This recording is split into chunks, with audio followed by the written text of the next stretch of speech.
Hello, I'm Bodhi, and I'm presenting on the Chinese pangolin.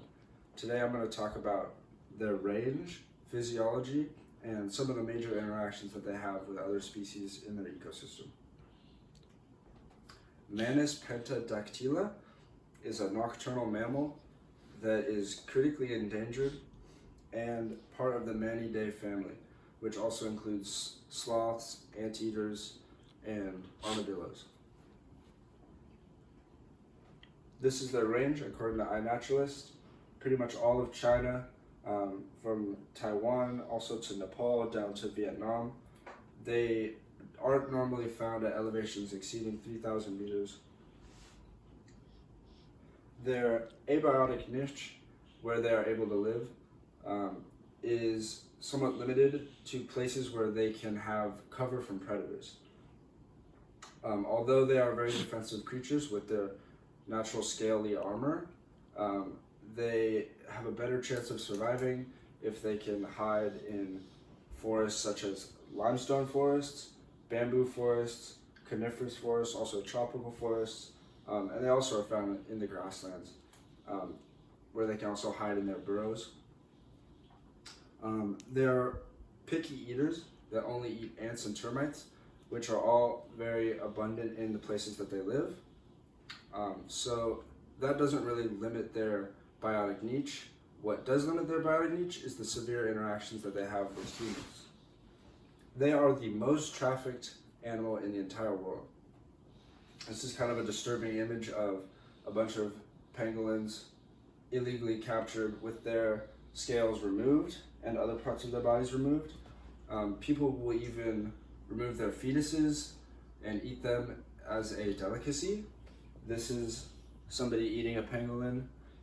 These are some of like the kind of archaic medicines that you can buy illegally in certain countries, but also in the United States.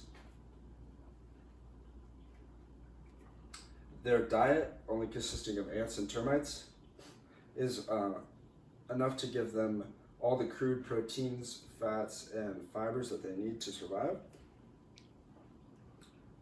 They are endotherms, and they use certain behaviors in order to thermoregulate, such as burrowing and curling up into a ball when temperatures get lower than about 27 degrees Celsius.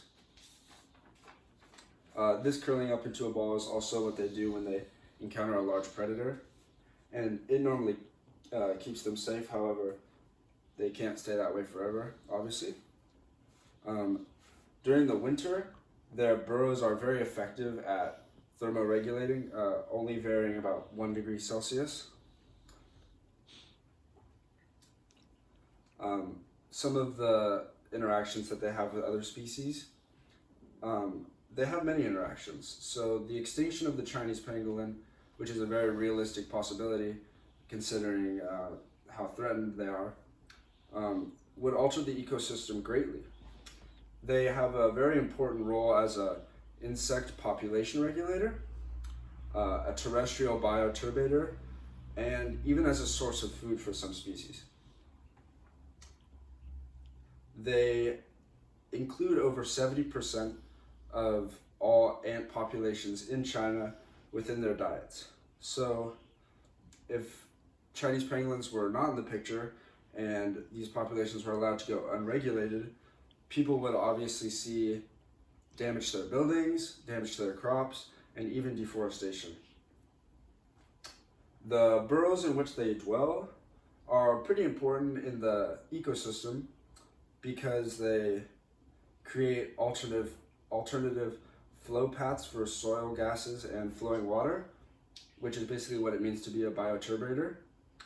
And they're also inhabited by other species.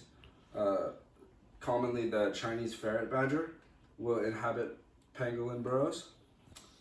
And many different large predators, such as this tiger, will eat pangolins if they are able to bypass their ball defense.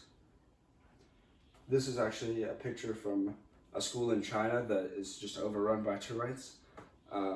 So this could be a even more common occurrence if they were to go extinct. All right, thank you.